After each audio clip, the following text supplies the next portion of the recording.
vie. Frères et sœurs, tu ne peux pas me dire que ta vie ne peut pas marcher. C'est impossible. Tu es le seul Dieu de ma vie. Jésus, je n'ai pas d'autre Dieu à part toi. Tu es le seul Dieu de ma vie. Je m'abandonne à toi, à ta volonté. Saint-Esprit de Dieu, je te bénis, je te glorifie, je confesse ta présence. Je te célèbre, Esprit Saint, je te dis bienvenue en ce lieu. Bienvenue dans cette maison, dans cette chambre, dans cette voiture, dans ce lit, dans cet hôpital, partout, Esprit Saint, où je serai entendu maintenant ou après. Je te prie, Saint-Esprit, que tu envahisses le cœur de cette personne qui m'écoute. Tu envahis, Seigneur, cette famille, tu envahis ce lieu puissamment au nom de Jésus. Sois ce feu qui vient embraser, Esprit Saint, la haine, la colère, embraser la maladie, embraser la sorcellerie, embraser toutes sortes d'épreuves, Esprit Saint. Viens fondre le mal, viens arracher au Saint-Esprit de nos familles le mal, les ténèbres. Amène le feu sacré. Amène le feu sacré. Que le feu profane soit chassé au nom de Jésus, Saint-Esprit. Nous te supplions, Saint-Esprit de Dieu, toi qui es le feu sacré. Allume-toi, Esprit Saint, maintenant dans le monde entier. Embrase le monde. Embrase cette personne qui m'écoute. Réchauffe-la. Si Esprit Saint est en train de mourir, d'être tiède, dans la dépression, dans la désolation, dans la colère, dans le dépérissement, cet esprit régénère, Esprit Saint. Régénère son sang. Régénère ses nerfs. Régénère ses os. Régénère, Esprit Saint, son avenir. Régénère son présent. Régénère même son passé au nom de Jésus. Visite, Saint-Esprit.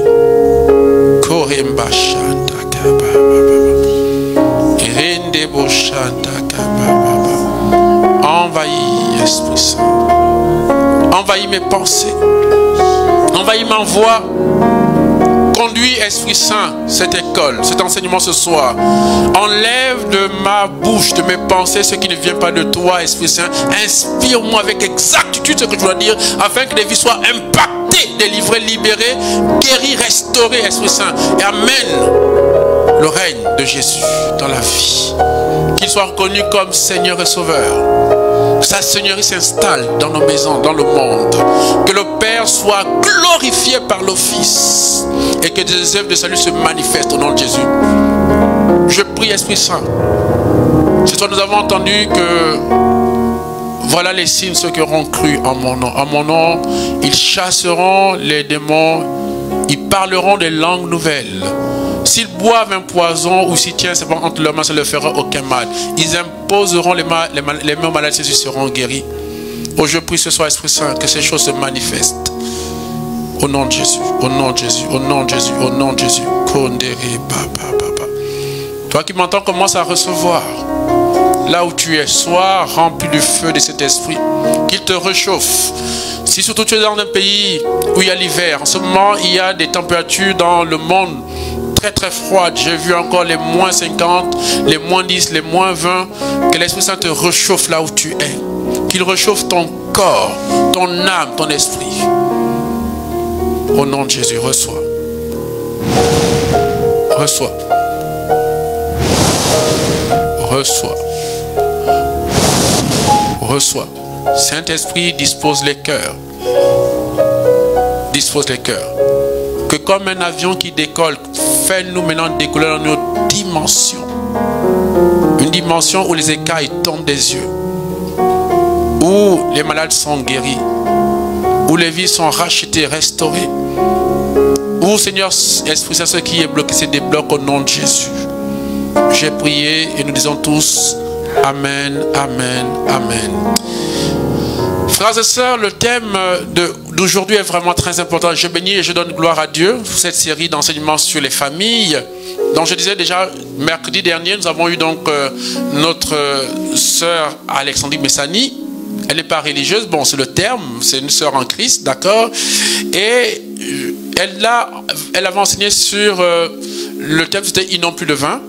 Et aujourd'hui, le thème, toujours sur la famille, est « Pourquoi y a-t-il souvent le feu dans les familles ?» Évidemment, ici, quand on parle de feu, il faut voir pourquoi y a-t-il souvent dans nos familles des conflits, des problèmes, des difficultés. Parce que de plus en plus, je reçois non plus une personne, mais des familles entières qui viennent. Et de tout genre de familles. Parce qu'aujourd'hui, les problèmes ne sont plus simplement individuels, mais ils sont d'ordre familial. Et c'est de là où part d'ailleurs, dans la famille, et après ces problèmes deviennent aussi individuels.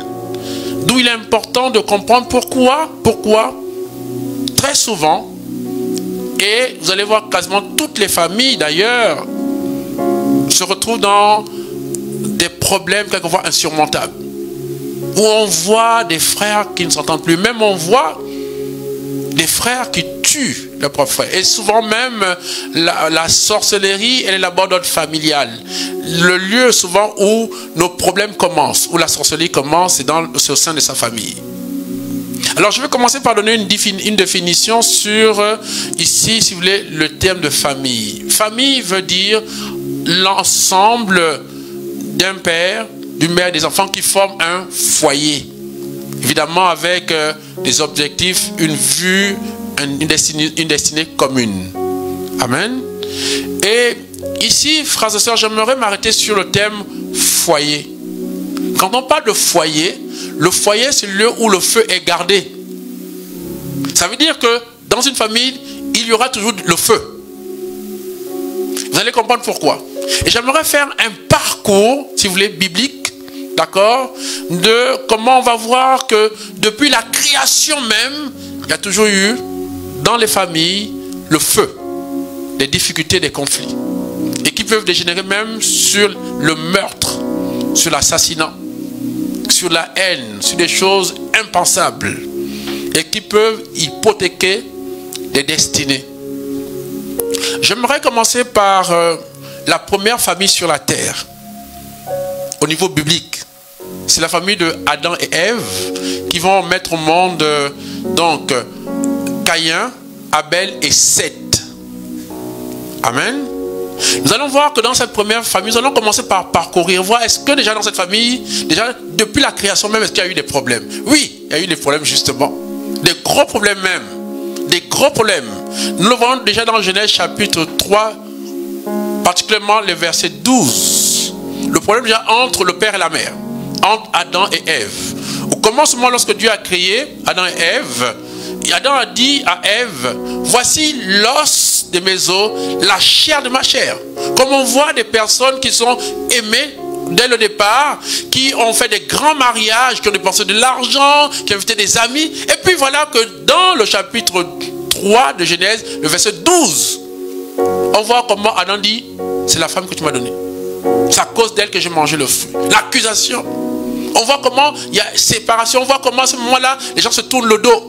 On voit des gens qui ne dorment plus ensemble. On voit même des gens, à travers ça, des gens qui divorcent, des couples qui divorcent.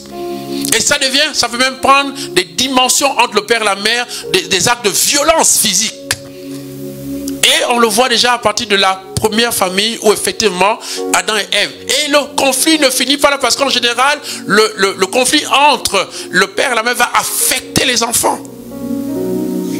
Et on voit plus loin, dans Genèse chapitre 4, le conflit entre Adam et Ève se délocalise, ou se déplace, où il est transféré non plus chez le couple, l'homme et la femme, le père et la mère, maintenant dans les enfants aussi. On voit comment maintenant Caïn, qui est le grand frère, jalouse son petit frère Abel. Et ce qui est terrible, on dit qu'il dit à son petit frère dans Genèse 4, il dit viens, je vais te voir dehors. Et il se jette sur son frère, il tue le frère. Première famille, premier signe du feu, des conflits, des problèmes, et même des problèmes qui aboutissent à l'assassinat, au meurtre. Allons-y plus loin, frères et sœurs. Nous allons voir dans une autre famille, un peu plus loin, à partir du chapitre 12 de la Genèse, la famille d'Abraham. Pas la famille d'Abraham avec Sarah, mais sa famille, où justement il est né. Il est dit que son père avait mis au monde 3 fils. Et parmi les 3 fils, il y a un qui est mort et qui, Abraham va prendre le fils de son frère qui s'appelle Lot. Il va partir avec lui. Et il est dit à un moment, Lot part donc avec Abraham et il s'en souvient qu'à un moment, lorsque les troupeaux de Lot et d'Abraham vont commencer à grandir, il va commencer à avoir des disputes entre les employés de Lot, les bergers de Lot et les bergers d'Abraham. Il va commencer à créer un climat mauvais, morose entre l'oncle et le neveu Abraham. Et d'ailleurs, on va voir que non seulement dans Genèse chapitre 13, les versets 6 à 7, où on dit que finalement il y a eu des disputes entre les employés. En fait, quand on parle de entre les employés, c'est pas seulement parce que on sait bien que quand un employé attaque, ça commence à affecter aussi quelque part aussi, en fait, Abraham et Lot, leur relation. Et Abraham, qui est sage, va demander à son neveu de se séparer. À ce moment-là aussi, on va avoir une chose qui est terrible. Il dit, si tu vas à gauche, moi j'irai à droite. Et là, Lot, vous voyez, c'est terrible parce que plus loin, le conflit est très subtil et dans un terme vraiment où on voit l'ingratitude de Lot. Puisque Abraham lui dit, regarde. Et on dit que Lot, il dit, vas-y, choisis en premier. On va remarquer même que là, il est dit que Lot va regarder le côté où il y a le Jourdain, les sols étaient fertiles, riches. Il va choisir ce côté-là. Il va laisser à son oncle le côté où il y avait des pierres, où c'était stérile. L'ingratitude du neveu. Et même le manque de respect à l'aîné. Et donc on voit que même dans cette famille-là, il y a déjà des problèmes entre donc Lot et Abraham. Si nous allons plus loin, dans la famille de Isaac, le fils d'accord de Abraham, donc une autre génération, il va s'avérer qu'il y aura un conflit déjà entre Ésaü et Jacob. Isaac va mettre au monde 2 enfants. Il aura 2 enfants. Et parmi ces 2 enfants, donc, ils seront jumeaux. Donc il y aura l'aîné, Ésaü, qu'il faut dire que Isaac aimait plus que Jacob. Et que la mère, par contre, aimait Jacob plus que Ésaü. Alors il va s'avérer que, avec la complicité de la mère qui n'aimait pas le fils aîné, Jacob va voler la bénédiction, l'héritage spirituel et la destinée, même si on veut, pour dire en ce terme-là, de Ésaü. Et évidemment, il va rentrer un conflit terrible entre les 2 frères. Le frère sera obligé de fuir. Jacob sera obligé d'être un fugitif parce que Ésaü, quand il va rentrer de colère, il va dire, s'il le voit, il va le tuer. Il veut tuer son frère. Voilà encore un cas dans la famille. Nous allons voir plus loin dans la famille maintenant de Jacob, d'Israël. Le problème entre Joseph et les autres frères. Là, tout le monde connaît cette histoire-là, cette belle histoire, où, encore là, non seulement les frères étaient jaloux de Joseph, mieux encore, ils décident de le tuer. Et vous voyez que les conflits dans les familles, c'est pas seulement que simplement de la haine. Hein. Ces haines peuvent se transformer en désir de meurtre. Et même, certains peuvent aller jusqu'à poser l'acte. Et ces choses peuvent aussi prendre la forme de la sorcellerie. C'est pour ça que vous allez voir que la première sorcellerie est au sein de la famille. C'est vraiment qu'il y a vraiment le feu. Allons-y plus loin, frères et sœurs. J'aimerais maintenant, si nous lisons Colossiens chapitre 1, les versets 18, il est dit que Jésus est la tête du corps. Il est le premier-né d'une multitude de familles. Il est le premier-né. Maintenant, regardons cette famille avec Christ. On va remarquer dans cette famille, si nous prenons Jean chapitre 6, notamment les versets 64 à 66. Il est dit de manière claire que dans les versets 64, Jésus savait ceux qui ne croyaient pas en lui. Au sein de sa famille, donc au sein de ceux qui étaient, c'est pas les gens de l'extérieur, mais ceux qui forment déjà, si vous voulez, déjà dans ce qu'on appelait un peu plus ou moins les premiers groupes qui étaient avec Jésus, donc la première famille de Christ. Il est dit que parmi eux, Jésus savait dès le commencement ceux qui étaient contre lui, et même le fils de la perdition. Mieux, d'ailleurs j'appelle ça quelquefois, c'était un verset quelquefois qui a un chiffre satanique. Jean 6,66. 666. Jean 666. Jean chapitre 6, verset 66. Il est dit que dès cet instant, plus de la moitié cessèrent de marcher avec Jésus. Ils refusèrent un rejet de Christ. Certains même avaient même envie de le tuer, de le vendre. Et d'ailleurs, certains, on va le voir encore au sein même du groupe restreint.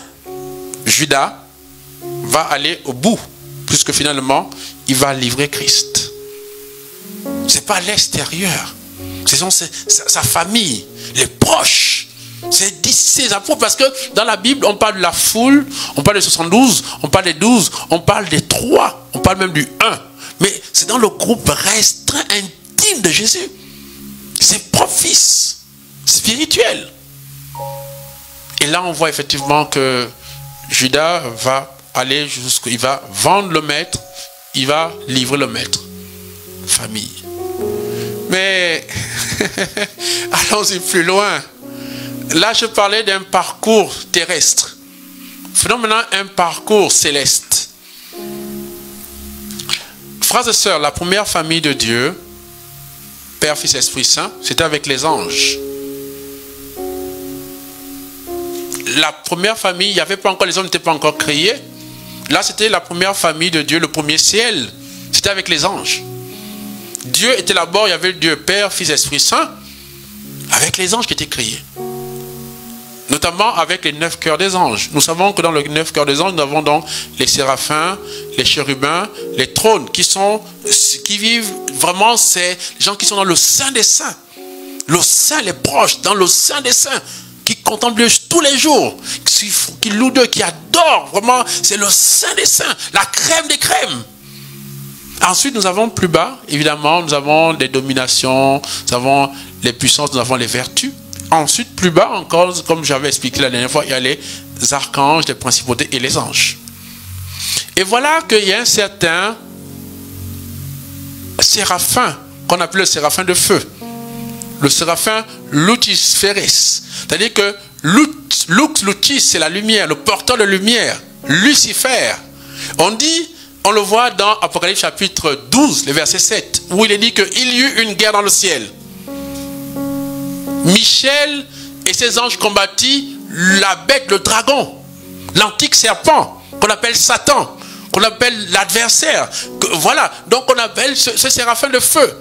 Voilà que dans le ciel, dans la famille même de Dieu, la première famille de Dieu, céleste, vers la terre, il y a le feu, il y a les conflits, il y a les problèmes.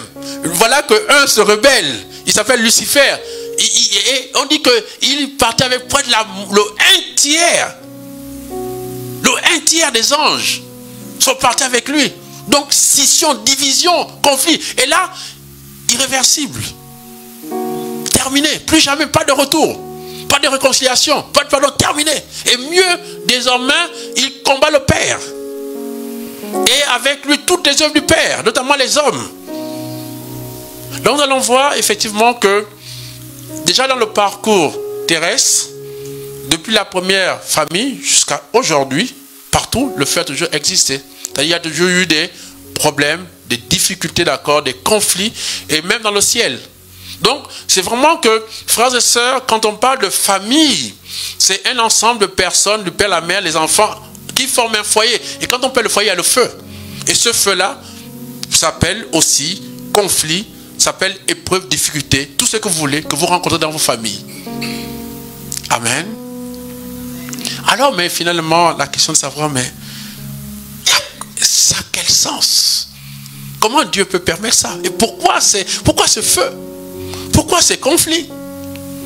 Qu'est-ce qu'il y a? Alors, c'est là où j'aimerais maintenant, frères et sœurs, lire un passage qui va être une clé de lecture pour qu'on comprenne mieux pourquoi, si souvent, il y a le feu, il y a les conflits, il y a des problèmes dans nos familles. Nous lisons dans Genèse chapitre 45, versets 1, 2, 3, 4 et notamment 5.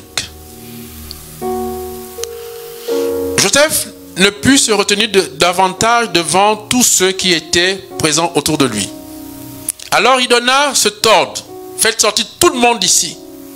Il n'y avait plus personne près de lui lorsque Joseph se fit reconnaître par ses frères. Il pleurait si fort que les Égyptiens l'entendirent, ainsi que toute la maison de Pharaon. Joseph dit alors à ses frères, « Je suis Joseph. Votre frère, c'est moi que vous avez vendu aux Égyptiens. Maintenant, n'en soyez pas tristes. N'ayez pas de regret de m'avoir vendu, car Dieu m'a envoyé ici en avant de vous pour vous sauver la vie. » J'aimerais qu'on prenne un chant avec ça. J'aimerais que tu acclames cette parole. Frère, j'aimerais que tu invites les gens. Ça va être très important. Ça va être la puissance de la bombe. Parce que ça va être une clé de lecture très importante pour comprendre le problème du feu dans les foyers, dans les familles, le problème de feu, des conflits dans les familles. Et ça va être la clé. Ça va être un bouleversement, frères et sœurs. Et j'aimerais que tu invites des personnes. Partage ce direct maintenant parce que, frères et sœurs, ce passage est une clé, est un secret qui va renverser, frères et sœurs, qui va bouleverser votre vie, qui va impacter votre vie et qui va vous libérer de beaucoup de problèmes d'instruments, des problèmes de tension, frères et sœurs, qui va rétablir quelque chose d'extraordinaire. Alors j'aimerais que tu partages parce que ça va être extraordinaire. Oh, chakababa. Oui, partage, oui, vraiment j'aimerais, oui, on va continuer avec ce feu. Vraiment que le feu entre. Mais vous allez voir, parce que c'est important que le feu entre. Vous allez voir que nous allons transformer le feu profane en un feu divin ce soir. Voilà pourquoi j'aimerais, oui, un feu nouveau dans nos familles. Et pendant que nous prend ce chant encore là, invite, c'est important. Ça va renverser ta vie, bouleverser ta famille, la transformer. Et ça va vraiment, frère et sœur, amener des bénédictions extraordinaires. Jésus. Invite, partage. Prends ce cantique et partage. Allume un feu en moi, Jésus. Allume un feu en moi. Allume un feu en moi. Jésus. Allume un feu. Allume un feu en moi. Allume un feu en moi. Allume un feu en moi. Feu en moi. Jésus. Allume un feu.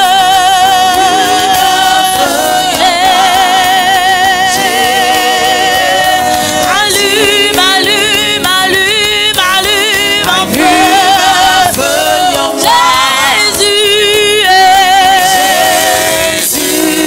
Allume un feu.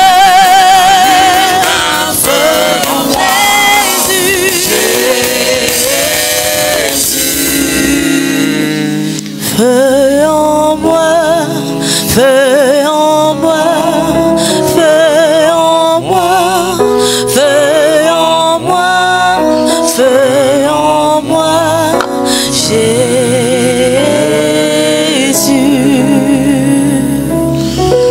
Oui, feu en moi, feu dans ma famille, mais pas le feu profane, mais le feu de Dieu. Et nous allons comprendre pourquoi. Alors, j'ai essayé de le montrer dans un premier temps.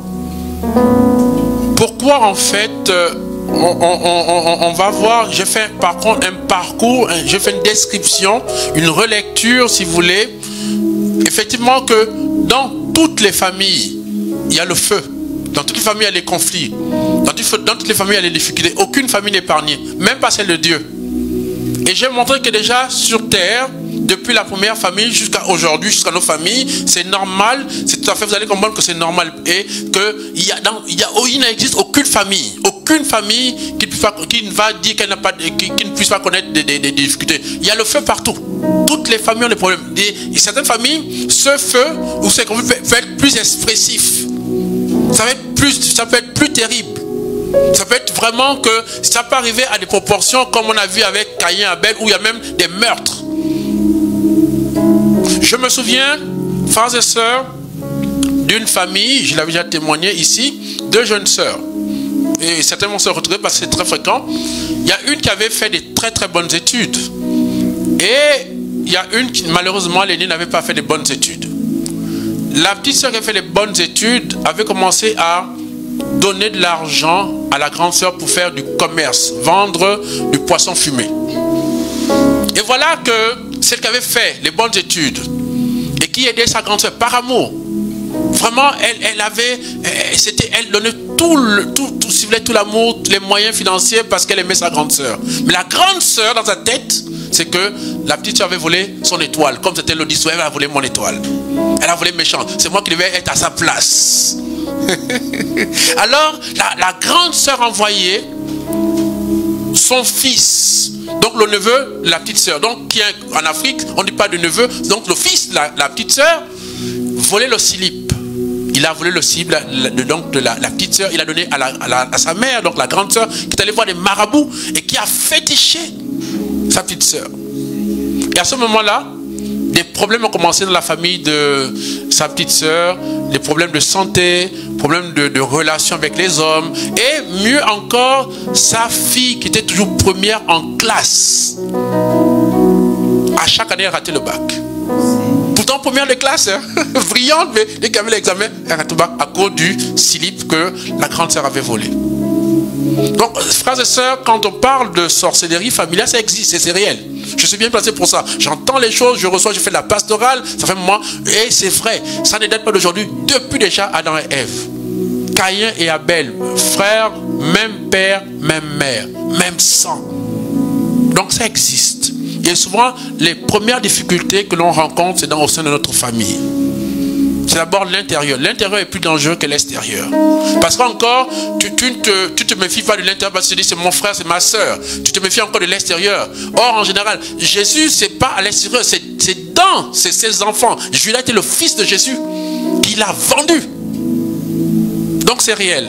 Alors, ici, on voit aussi maintenant, c'est là où je voudrais vraiment être le cœur de cet enseignement pour comprendre vraiment le sens de ces conflits, pourquoi ces conflits surviennent souvent, et le sens réel des conflits en fait, de ce feu.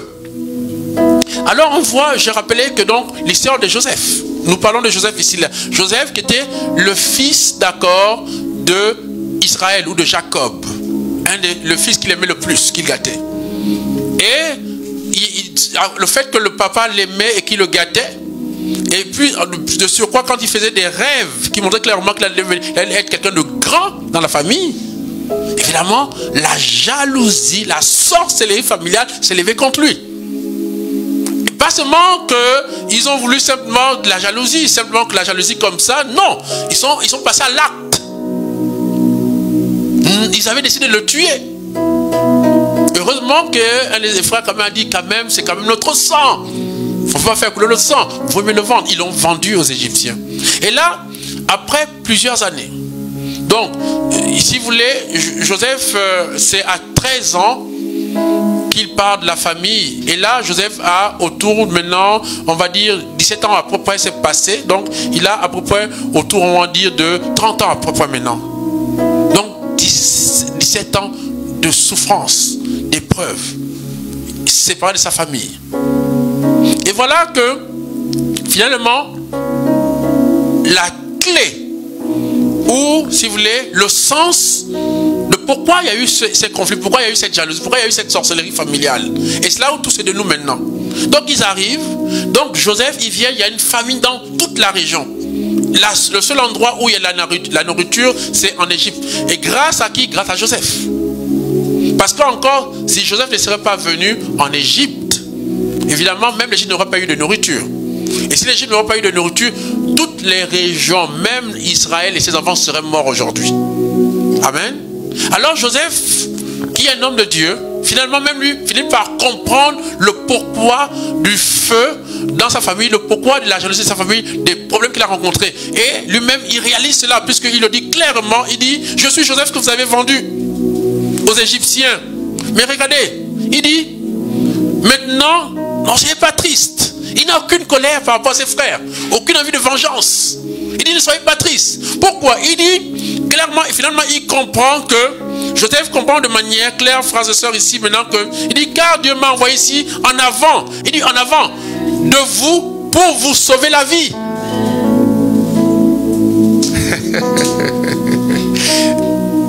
Frères et sœurs, je Joseph avait une grande destinée. C'était clair, c'était visible. Mais qu'est-ce qu'il faisait? Il passait le temps à aller espionner ses frères, faire le compte rendu, à se pavaner avec la tunique que le papa avait donnée. C'était un paresseux. Et ce n'était pas le lieu où il allait réussir. Parce que le lieu de sa réussite, sa destinée n'était pas dans la famille, dans sa famille.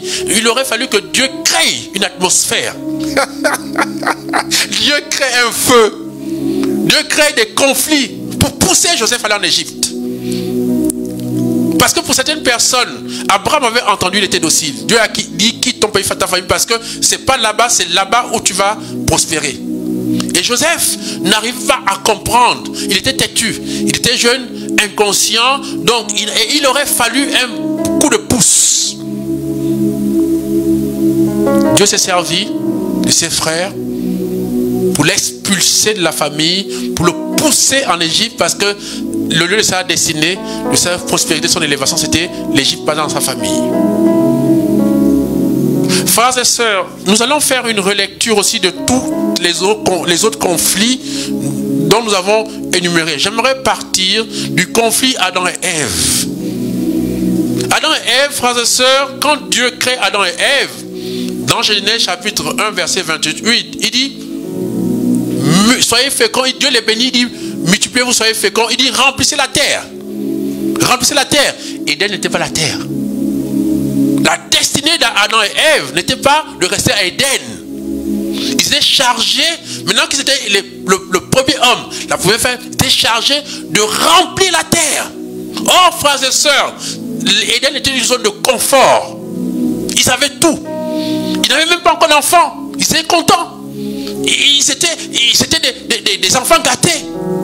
Il y a quelqu'un qui disait un jour, frères et sœurs, qu'un homme immensement riche, il disait que mes petits-enfants deviendront pauvres.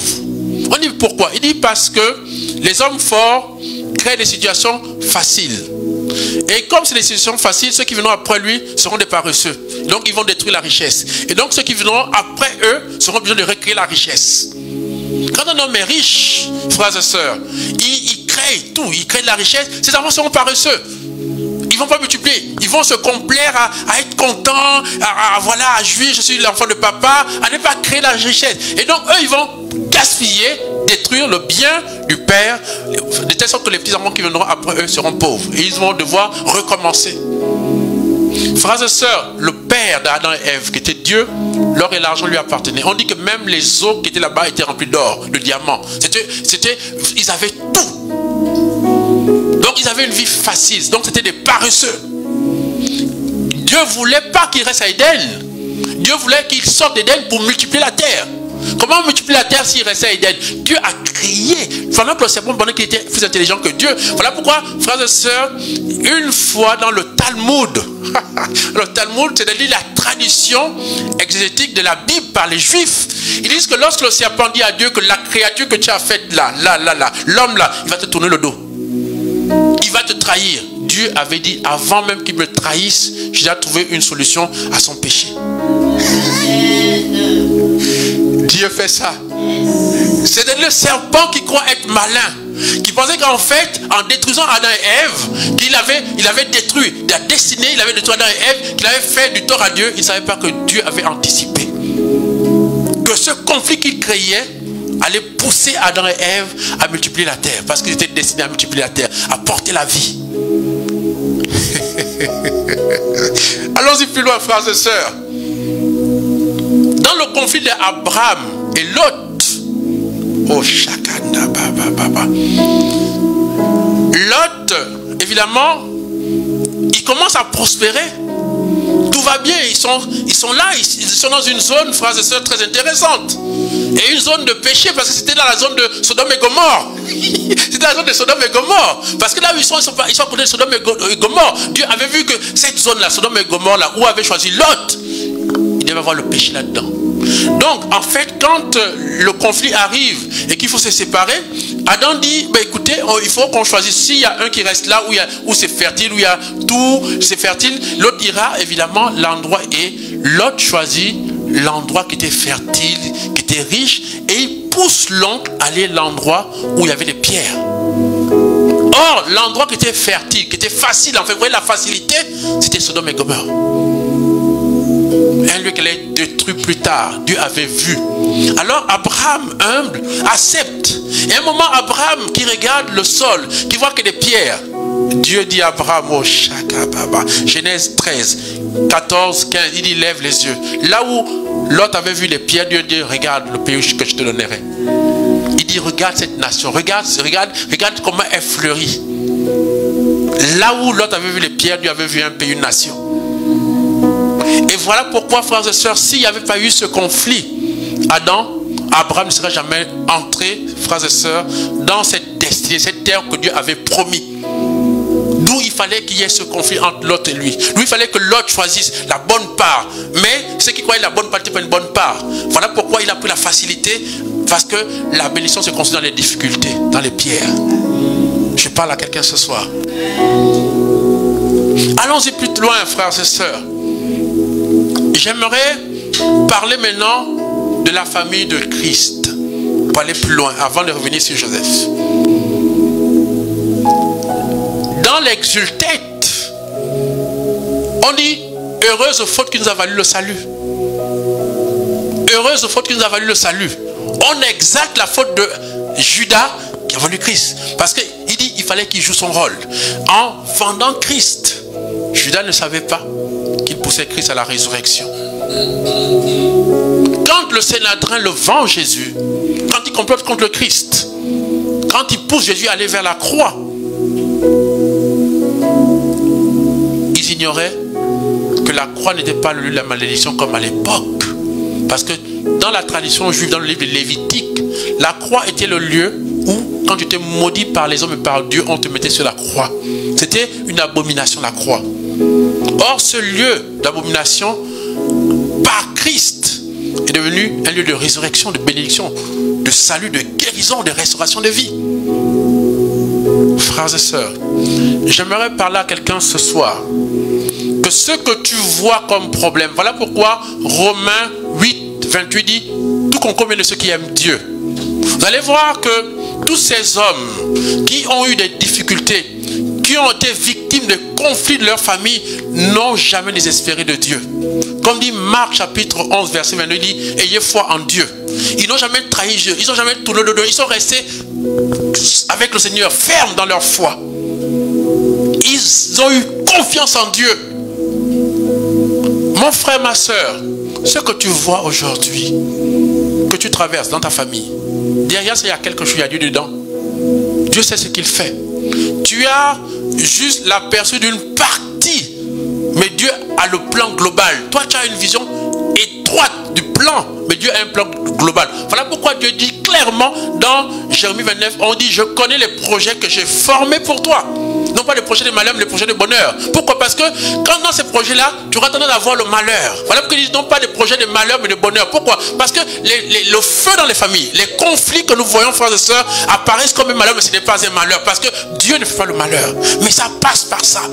Ça passe parce que derrière ces conflits, Dieu veut te cacher. Frères et sœurs, lorsque Jésus naît, il est dit clairement que le mal se soulève contre lui. Hérode veut le tuer. Qu'est-ce que Dieu fait? Dieu cache son fils en Égypte. Parce qu'il faut que tu sois caché. Et quand tu sois caché, c'est que les gens pensent qu'ils t'ont eu. Les gens pensent qu'ils ont créé un malheur dans ta vie. Les gens pensent qu'en fait, dans ce conflit-là, tu es fini. Mais ils ne savent pas en fait. Ils ne savent pas parce que Dieu permet ces choses. Il permet. Pourquoi? Parce qu'il sait ce qu'il fait dans ta vie.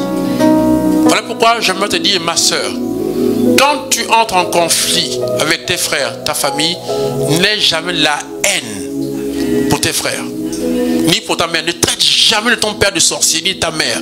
Parce que je veux t'expliquer pourquoi, de manière claire.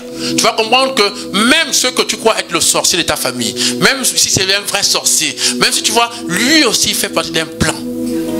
Si tu commences à avoir de la haine, de la colère, à commencer à dire des choses sur eux, ma soeur, mon frère, tu es en train de dévier le plan de Dieu pour ta vie. Tu sors de ta destinée.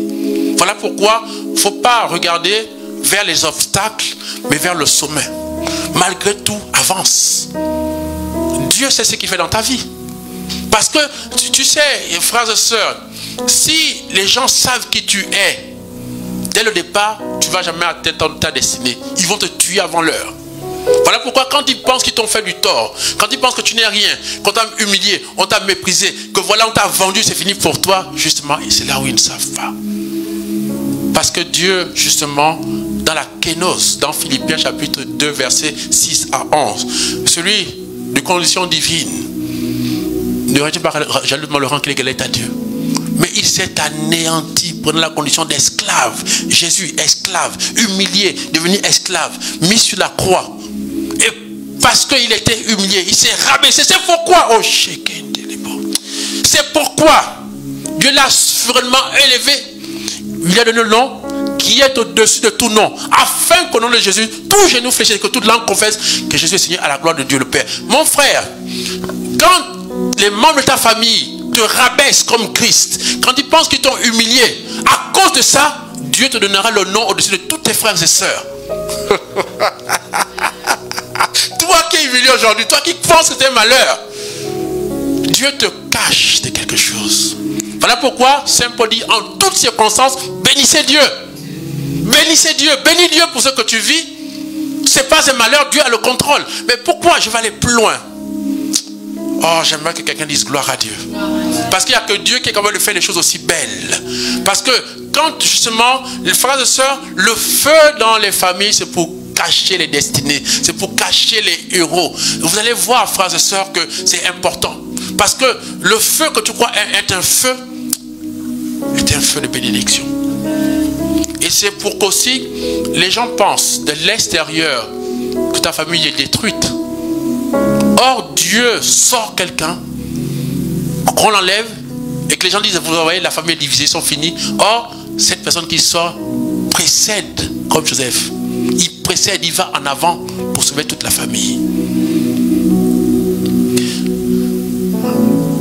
Frères et sœurs, lorsque David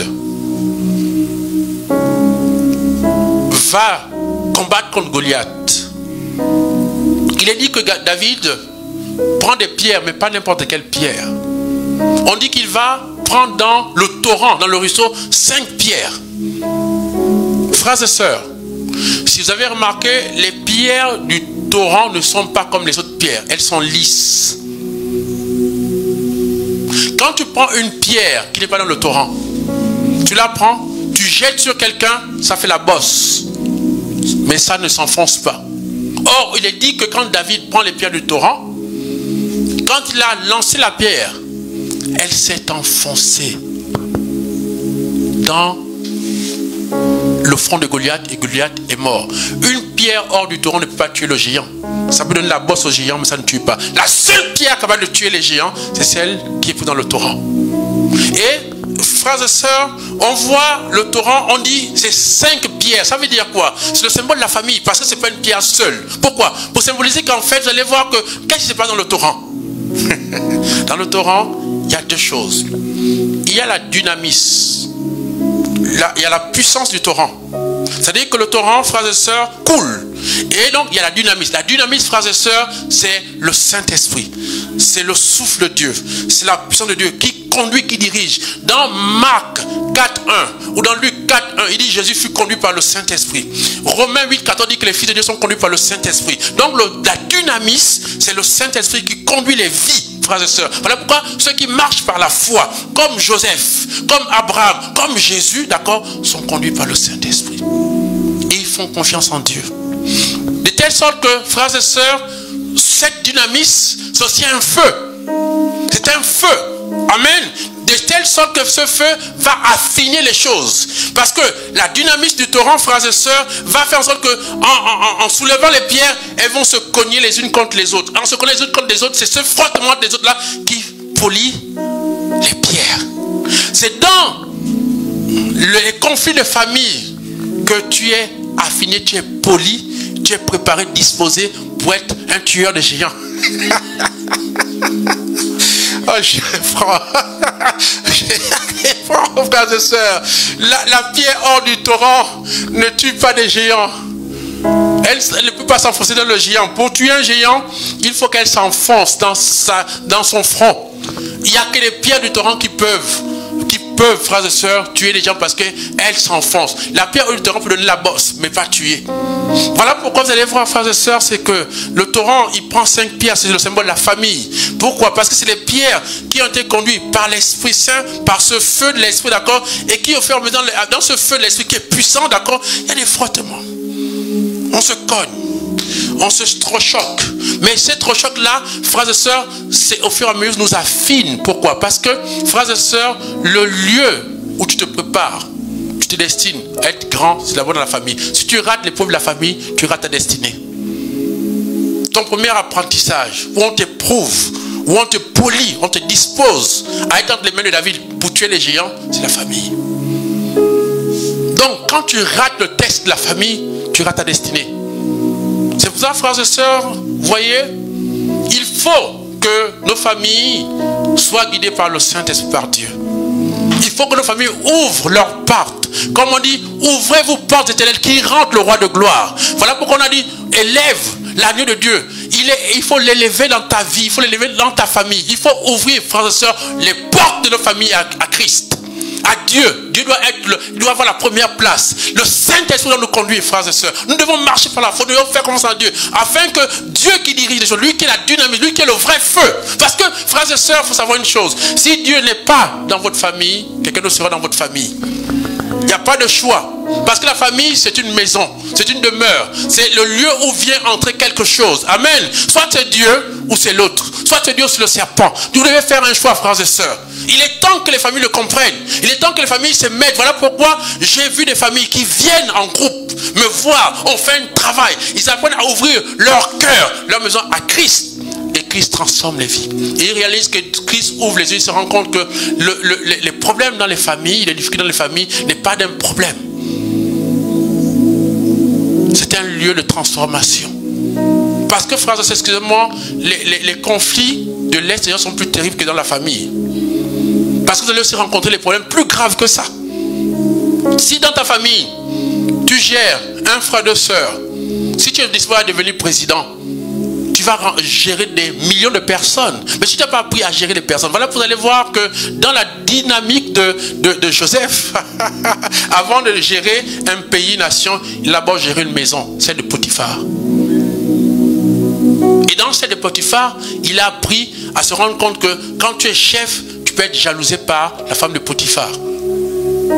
Et Dieu l'amène ailleurs, dans la prison. Pourquoi? Parce que quand tu es chef, il faut être humble. Parce que si tu n'es pas humble, l'orgueil peut t'aveugler. Et l'orgueil peut faire en sorte que tu détruis les gens, tu détruis des vies, tu détruis une nation. Voilà pourquoi, vous voyez, il y a cette dimension de la maison de Potiphar. Les gens vont te jalouser à cause de qui tu es, mais aussi reste humble. Oh, Shakanda, je parle à quelqu'un ce soir.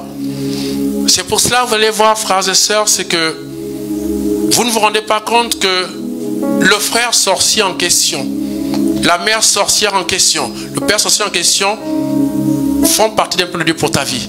Dieu ne se trompe jamais. Ta famille c'est la bonne famille, ton père c'est le bon père, ta soeur c'est la bonne soeur. Dieu ne se trompe jamais.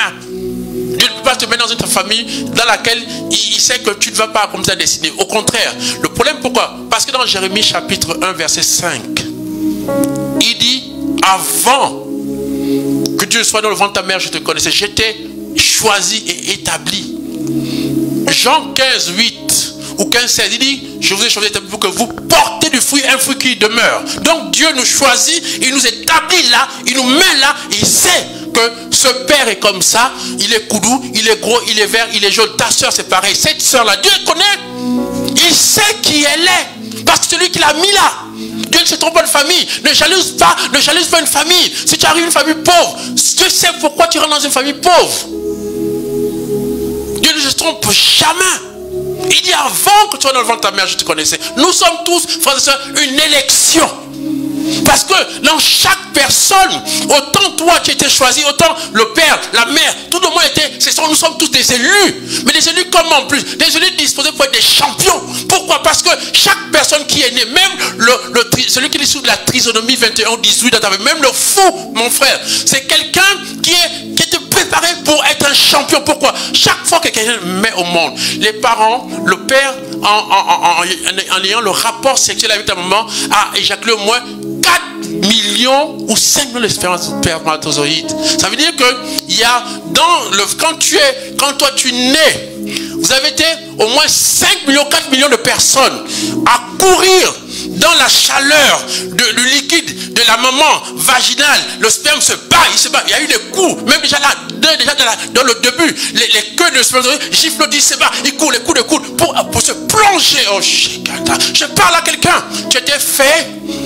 Dès que tu étais considéré pour être un champion, chaque fois que quelqu'un naît au monde, ça veut dire que tu as gagné un concours où vous étiez au moins 4 millions, 5 millions de personnes. Donc toute personne qui naît est un champion. Donc Dieu ne l'a pas mis dans ta famille des médiocres, des tocards. Tout le monde était champion, mais chacun a un rôle à jouer. Il y a des gens qui vont jouer le rôle de Judas. Mais même lui, c'était un champion. Amen. Pourquoi? Pour que toi, dans ces gens-là qui jouent le rôle de Judas, parce qu'il faut bien qu'il y ait un Judas. Même ceux qui jouent le rôle de Judas, toi, en sortant du lot, comme Joseph, il dit non, j'ai compris pourquoi, parce que Dieu voulait que je vous sauve.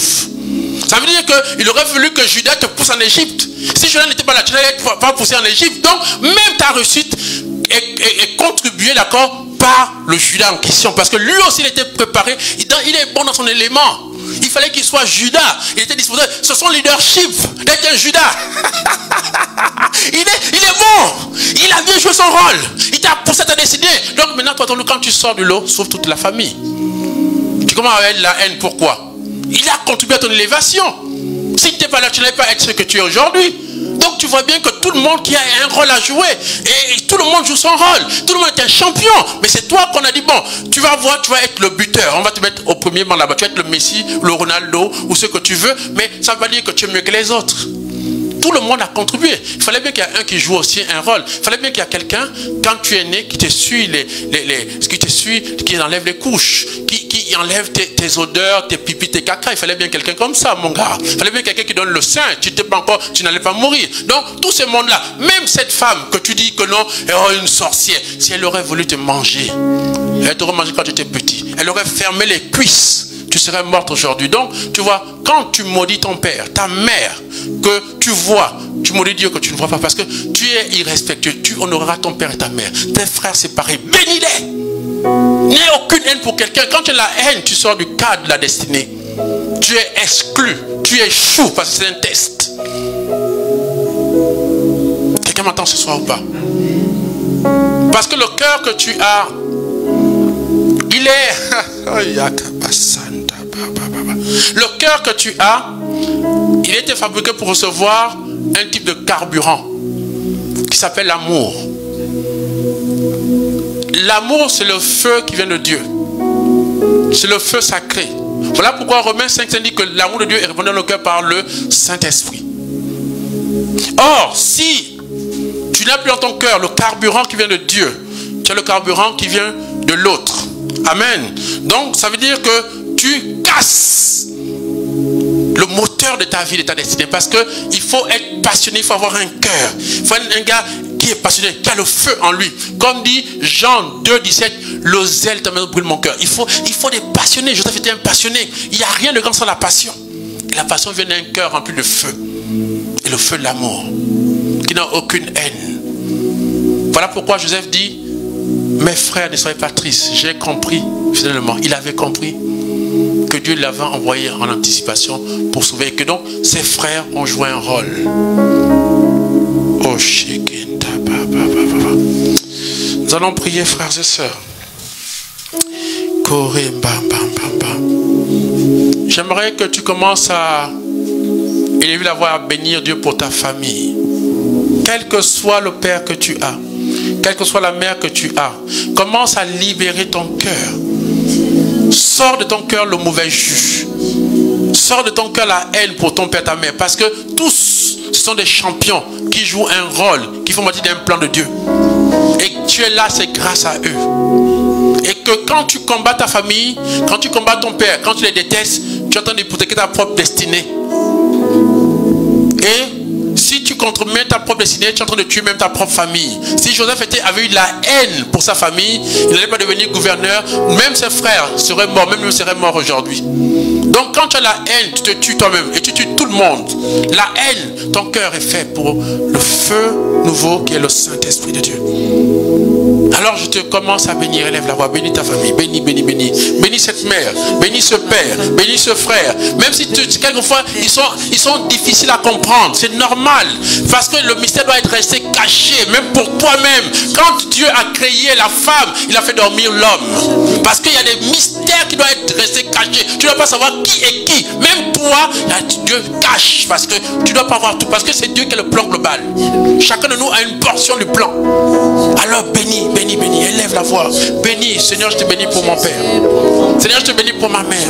Seigneur, je te bénis pour mon frère. Seigneur, pour ceux qui quelquefois, Seigneur mon Dieu, qui me fait monter la colère, Seigneur, qui me met hors de moi, je te bénis pour eux, Seigneur mon Dieu. Ils sont une bénédiction pour moi. Ils sont des leaders. Ils jouent leur rôle pour ma destinée, Seigneur mon Dieu. Oh Seigneur, je ne veux pas échouer dans le test de la famille. Je veux réussir dans ma famille parce que quand je réussis dans ma famille, je réussirai dehors, Seigneur. Au nom de Jésus. Oui, bénis, bénis, bénis. Oui, bénis, oui. Réussis dans ta famille. Parce que si tu as réussi dans ta famille, tu réussiras dehors. Oui, bénis ta famille. Commence, élève la voix. Prie pour ton père. Qu'il soit vivant ou pas. Qu'il soit vivant ou pas. Prie pour ta mère. Ne dis plus jamais. Dis Seigneur, je demande pardon. Chaque fois que je dis que ma mère est une sorcière. Chaque fois que je dis que mon frère est un sorcier. Chaque fois que j'ai insulté Père, je demande pardon, Seigneur. Bénis ton père. Bénis ta mère. Élève. Libère ta famille. Libère ta famille. Libère ta famille. Libère ta famille. Libère ta famille. Parce que chaque fois que tu dis des paroles mauvaises pour ta famille, tu protèges ta famille. Chaque fois que tu maudis, tu coupes du plan de Dieu. Commence à dire des bénédictions sur ta famille. Bénis ta famille. Bénis ton frère. Libère ta famille. Satan est un menteur. Il est un menteur. Dieu sait ce qu'il fait. Il ne maîtrise pas tout. Alors bénis, bénis. Oh, chaka baba. Élève la voix. Rembam bam bam bam bam bam bam bam. Rende chaka baba baba baba.